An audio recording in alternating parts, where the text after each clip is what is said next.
Hello parents, कैसे हैं आप सब। आज मैं आप लोगों के साथ शेयर करने वाली हूँ देसी नुस्खे जो हर माँ को अपनानी चाहिए, क्योंकि ये बच्चों के ना सिर्फ फिजिकल बल्कि उसके इमोशनल और बिहेवियरल डेवलपमेंट में भी बहुत काम आने वाला है। तो चलिए शुरू करते हैं। पहला, माँ के हाथ का खाना ना सिर्फ पेट भरता है बल्कि दिल भी भरता है। पहले के समय में जब भी बच्चे खाते थे, माँ उसे अपने हाथ से खिलाती थी, क्योंकि वो अपने हाथ से खिलाकर अपने केयर को शेयर करती थी। उसी तरह से आज के भाग दौड़ की जिंदगी में हम पूरे दिन के हर मील को अपने हाथ से नहीं खिला सकते, पर कम से कम एक बार अगर हम अपने बच्चे को अपने हाथ से खिलाते हैं तो हम उसका केयर और उसके साथ इमोशनली बॉन्डिंग बढ़ाते हैं। क्योंकि आज के समय में भी जब हम अपने हाथ से अपने बच्चों को खिलाते हैं तो इमोशनल बॉन्डिंग का वो गोल्डन की होता है। तो याद रखिए, कम से कम सिर्फ दिन भर में एक बार आप अपने बच्चों को अपने हाथ से जरूर खिलाइए। दूसरा, सोना ना सिर्फ आराम है बल्कि माँ के साथ सोना एक हीलिंग का काम करता है। पहले के समय में जब भी बच्चे सोते थे अपनी माँ के साथ ही सोते थे, तो माँ के बॉडी की खुशबू और उसके धड़कन को जो वो सुनते थे वो न्यूरो इमोशनल डेवलपमेंट में हेल्प करता था। आज के समय में हम बच्चों को दूर सुलाते हैं, जिसमें होता ये है कि वो टच थेरेपी भी हम उन्हें नहीं दे पाते, और टच नहीं होने के कारण और वो साथ नहीं होने के कारण बच्चे कहीं ना कहीं हमसे दूर हो रहे हैं। तो अगर आप अपने बच्चों को अपने साथ सुलाते हैं, टच देते हैं, तो उसे कहीं ना कहीं सिक्योर, केयर और साथ ही साथ उसके न्यूरो इमोशनल डेवलपमेंट में भी उसका हेल्प करता है। तो आपसे विनती है कि कम से कम 7 साल से कम बच्चों के माता पिता अपने बच्चों के साथ ही सोएं। तीसरा, सुनना भी एक नुस्खा है, बच्चों को बिना टोके सुनना।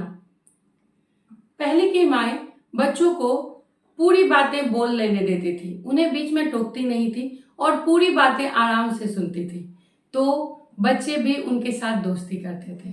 तो आज भी आपसे यही विनती है कि बच्चे जब भी कुछ बोल रहे होते हैं तो उन्हें बिना एडवाइस, बिना टोके आप उन्हें सुनिए, ताकि वो आपसे दोस्ती कर सके। चौथा, कहानियों के जरिए संस्कार देना। रोज रात में उन्हें कहानियां सुनाई जाती थी। पहले के समय में जब भी बच्चे सोने जाते थे तो दादी या नानी उन्हें कहानियां सुनाती थी, फिर वो सोते थे। उसके जरिए वो कहीं ना कहीं बच्चों में संस्कार डालती थी। कुछ ऐसी चीजें, ऐसे लोगों पर कहानियां बताई जाती थी जिससे बच्चे इंस्पायर होते थे। तो आज के समय में भी अगर हम बच्चों को बेड टाइम में को स्टोरी टेलिंग टाइम में बदल दें और बच्चों के सोने से पहले कोई एक ऐसी स्टोरी जो मैथोलॉजी, रियल लाइफ या आपके बचपन की लाइफ की स्टोरी से जुड़ी हो, तो बच्चे आपके साथ ज़्यादा कनेक्ट करेंगे और संस्कारी भी बनेंगे और इंस्पायर और मोटिवेट भी रहेंगे। पांचवा, सुबह उठते ही माँ का चेहरा देखना एक पॉजिटिव सिंबल था। पहले के बच्चे जब भी सोते थे माँ के पास अपने फैमिली मेंबर्स के साथ, तो उठते ही उनका चेहरा देखते थे, ना कि फोन। और एक मुस्कुराता हुआ चेहरा देखने के बाद पूरा दिन पॉजिटिव रहता था। वैसे ही अभी भी अगर हम अपने बच्चों को ये सिखाएं, अपने साथ सुलाएं, उठते ही वो मेरा चेहरा या अपनी माँ का, अपने फैमिली मेंबर्स का मुस्कुराता हुआ चेहरा देखेगा तो वो दिन भर पॉजिटिव फील करेगा। अगर उसे फ़ोन से दूर रखकर हम उसे अपना चेहरा दिखाएं तो। छठा, सरसों के तेल की मालिश माँ के हाथों से। सरसों के तेल की मालिश जब कोई माँ सोते समय बच्चों के पैर में तेल लगा देती थी या मालिश कर देती थी, उससे ना सिर्फ उनका स्ट्रेस जाता था बल्कि माँ के साथ और इमोशनल टच बनता था, और साथ ही साथ उनका सिर्फ थकान नहीं दूर होता बल्कि वो बहुत काम फील करते थे। वैसे ही आज बच्चों को तेल तो लगता है पर माँ का स्पर्श नहीं मिलता। तो अगर आप भी अपने बच्चों को थोड़ा सा तेल, बहुत ज़्यादा मालिश करने की आवश्यकता नहीं, बस वो सोने जाए और आप उसके पैरों पे तेल लगा दें, सरसों तेल की थोड़ी सी मालिश कर दें, तो ये बातें उसे हमेशा हमेशा इमोशनल टच भी देगा, और जब भी वो आपसे दूर रहेगा वो आपको इस बात के लिए मिस भी करेगा। साथ ही साथ उसके साथ आप बहुत बहुत बहुत इमोशनली टच में रहेंगे, उसके दोस्त बनेंगे।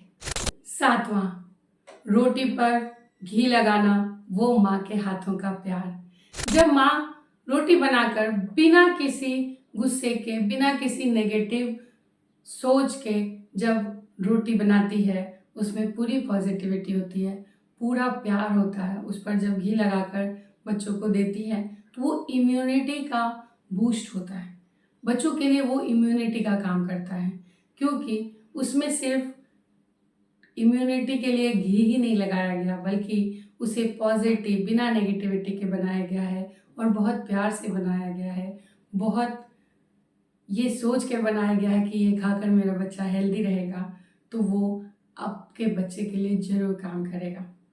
हम जब माँ बनते हैं, आज के भागदौड़ की ज़िंदगी में कहीं ना कहीं ये सारी चीज़ें छूट जाती हैं, लेकिन अगर हम इसे कंटिन्यू करते हैं या कोई सवाल ऐसा हमारे अपने बच्चों के लिए दिमाग में आता है और हम उसे यूट्यूब पे टिप्स और ट्रिक्स के साथ अपनाते हैं, तो कई बार ऐसा होता है कि उस बच्चे का जो सवाल है उसका जवाब माँ के दिल में ही छुपा होता है। उसी तरह से माँ को ही पता है कि ये सारी देसी नुस्खे अपनाकर वो अपने बच्चों को फिर से अपने साथ इमोशनल टच में ला सकती हैं और उसे वो एहसास दिला सकती हैं कि उन्होंने कितना कितना कितना ज़्यादा प्यार करती हैं। क्योंकि अगर आप अपना गुस्सा अपने बच्चों के साथ दिखा सकती हैं, क्योंकि वो एक इमोशंस है, तो उन्हें प्यार भी जताना बहुत ज़रूरी है। सिर्फ हग करके नहीं, बल्कि कुछ ऐसे देसी नुस्खे अपनाकर।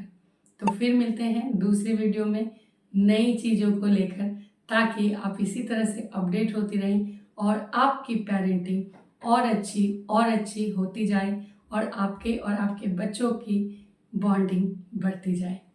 धन्यवाद।